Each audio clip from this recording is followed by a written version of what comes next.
রাসূল করিম সাল্লাল্লাহু আলাইহি ওয়াসাল্লামের অষ্টম হিজরিতে হযরতে বেলাল রাদিয়াল্লাহু তাআলা আনহু মসজিদে নববীর মুআজ্জিন আল্লাহর নবী এবং সাহাবায়ে কেরাম দ্বীনের দাওয়াত প্রচার করতেছেন, মানুষের ঘরে ঘরে দাওয়াত দেয়। আমার নবী হঠাৎ করে আসরের নামাজের সময় হয়ে গেছে, বেলাল মসজিদে নববীর মিনারে চড়ে তুমি আল্লাহর নামের আজান শুরু করে দাও। বেলালের কণ্ঠই পৃথিবীতে সব থেকে সুন্দর কণ্ঠ। বেলালের কণ্ঠ যখন বাজে, আকাশের ফেরেশতারা জমিনের ফেরেশতারা সব কাজ বন্ধ করে দিয়ে বেলালের কণ্ঠের আজান তারা শ্রবণ করে। আল্লাহু আকবার জোরে কর।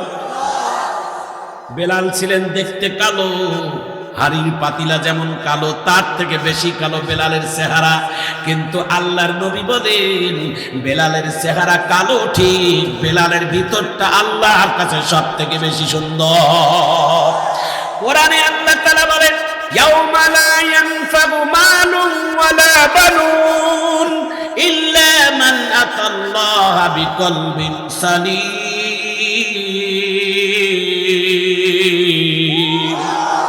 আল্লাহ মানুষের চেহারা দেখে না, মানুষের বংশ আল্লাহ দেখে না, মানুষের সুরত আল্লাহ দেখে না, মানুষের সার্টিফিকেট আল্লাহ দেখে না।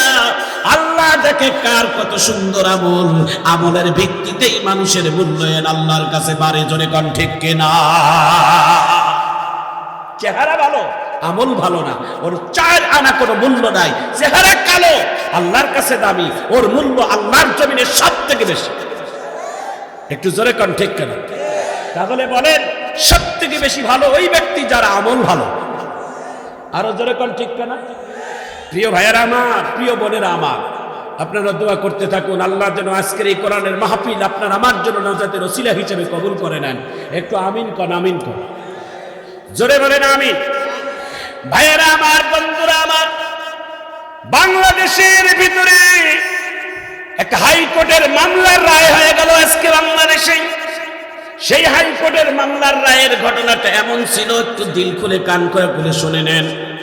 স্বামী স্ত্রীর মধ্যে স্বাভাবিকভাবে মানুষের দ্বন্দ্ব একটু হলে একটু হয়, অভিমান ভালোবাসা তো দুইটাই থাকতে হয়। আল্লাহ রসুলের ঘরের মধ্যেও কিন্তু অভিমান ছিল। রাসূল করিম সাল্লাল্লাহু আলাইহি ওয়াসাল্লাম যখন অভিমান করতেন আয়েশা বুঝতেন, আয়েশা তখন একটু নরম কাটতেন। আর আয়েশা যখন অভিমান করতেন আমার নবী তখন নরম কাটতেন। একটু চিৎকার দিয়ে জোরে বলা যায় না আল্লাহু আকবার? এটাই তো ভালোবাসা, এটাই তো মহব্বত। যেখানেই একটু অভিমান হবে সেখানেই ভালোবাসা জমবে। সুবহানাল্লাহ বলে। ভাইয়েরা আমার, বন্ধুরা আমার, আল্লাহর নবী একবার আয়েশার প্রতি অভিমান কথা বলতেছেন। আল্লাহর নবী, আল্লাহ রাসূলের বিবি আয়েশা সিদ্দিকার একটু অভিমান হয়েছে। বিশ্ব নবী দিনের দাওয়াতের মাঝখানেও নবী তার পরিবারকে সময় দিতে তিনি বন্ধ করে না। সারা দিন দিনের দাওয়াত দেয়, রাত্রির বেলা এসে একটু রেস্ট করবে, এর মধ্যেও পরিবারকে তিনি সময় দেয়।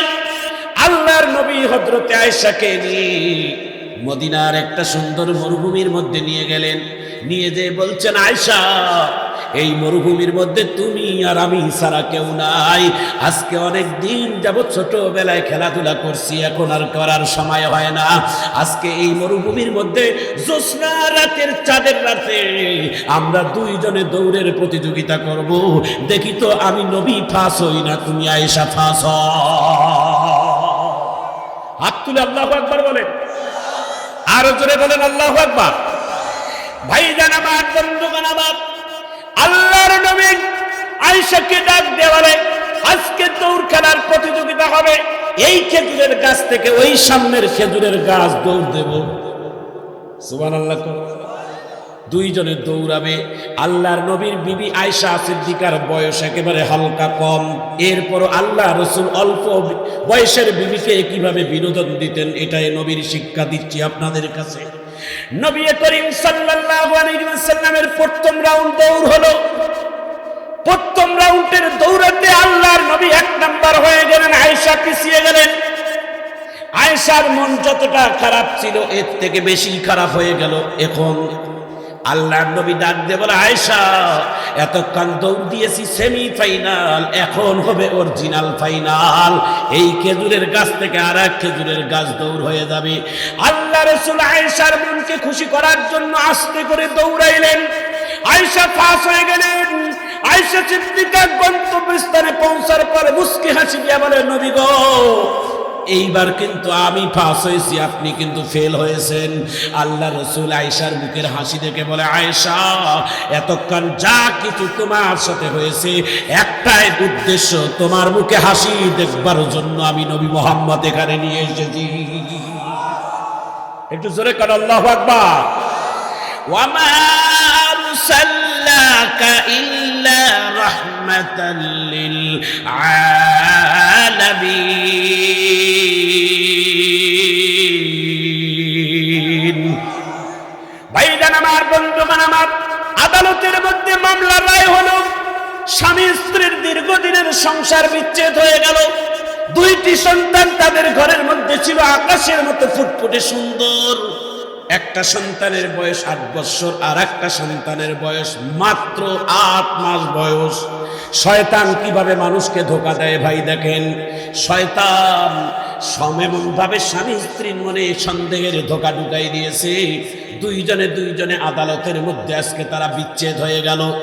আদালতের মধ্যে তালাকনামা দেওয়ার পরে আদালত মানবিক জ্ঞানে, মানবিক কারণে তার বাবাকে বলল, আদালত এই শিশু বাচ্চাটা 8 বছরের বাচ্চাটা থাকবে বাবার কাছে, যেহেতু বড় হয়েছে।